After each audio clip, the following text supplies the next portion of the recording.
I'm Mona with Ballistic Martial Arts and Fitness, and I'm working with Christopher Bauer to do some videos for you guys. We're going to start with just a gentle warm-up, kind of like what I like to do before I do Jiu-Jitsu, and then we'll go into some basic concepts. We're going to start out with bear crawls, which is where you're going to have your knees 2 inches off of the floor while you're crawling forward. I like to focus here on my feet, really driving my toes into the mat, making sure my hips are engaged, and then also making sure that the core and your stomach muscles are turned on so your hips aren't rotating with you. And once I go forward, then I'll go back. And I'll be focusing on pushing off of my hands, really driving up into my shoulders, still making sure that my stomach is engaged and keeping me from rotating.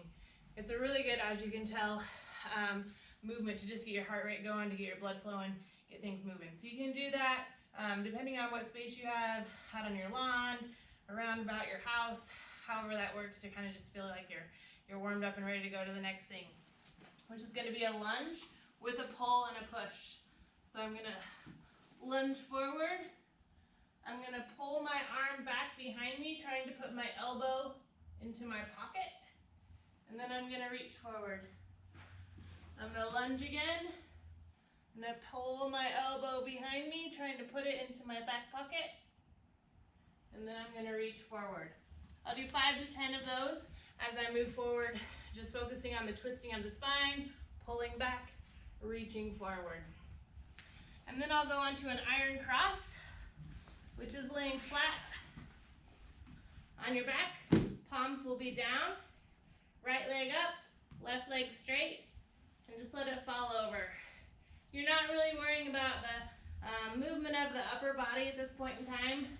Just get some rotations in of the lower portion of your spine. And then you can kind of lock it in and then add a little bit of a flower sweep or a rotation with the legs.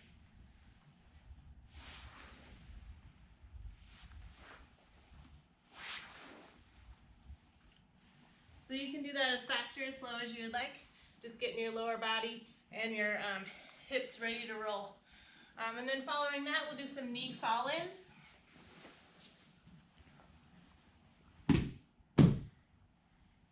Let your knees fall in towards the center of your body.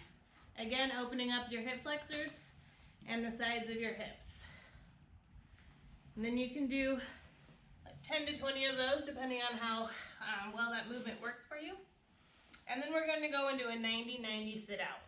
This may be exceptionally uncomfortable for some people. It may be super tight on the side of your hip or on the front. If you have to post out to the side, you can totally do that to be able to help yourself stay here. And you can kind of just move around this position, trying to get your outside of your hip to open up, the front side of your hip to open up. If you're able, straight leg, bent leg. So you go to 90-90 on the other side. At this point in time, we're also just thinking about the internal and external rotation of our hips. This hip is an internal rotation. My knee is falling inward. This hip is an external rotation. It is moving outward. And again, we'll just kind of do these little crawls around, getting the hips to open. If you can sit up tall, do that. You can lean forward over the hip. You can lean back, stretch the front of the hip. If you're feeling adventurous, you can try to stay in that same spot and rotate through the 90-90 on both legs. If that's too difficult, again, you can just fall out and fall back in. After the 90-90s, you go ahead and do some hip lifts. So you're really just pointing your toes and reaching towards the ceiling. You're truly trying to activate the lower abdominals as you lift your hips up towards the sky. It doesn't have to be a big one, just little. And then if you want to add a little bit more intrication to that, new word, intricacy to that move, you can lift, rotate your hips internally and externally with the lift. And then you can do 5 to 10 of those and then repeat up to your need. And then I like to just finish with jumping jacks. It's a good movement for the whole body. And then I'll do about 25 of those. You can repeat that cycle up to 2 to 3 times until you feel like you're ready to roll. I hope that helped you get warmed up. Enjoy Chris's content.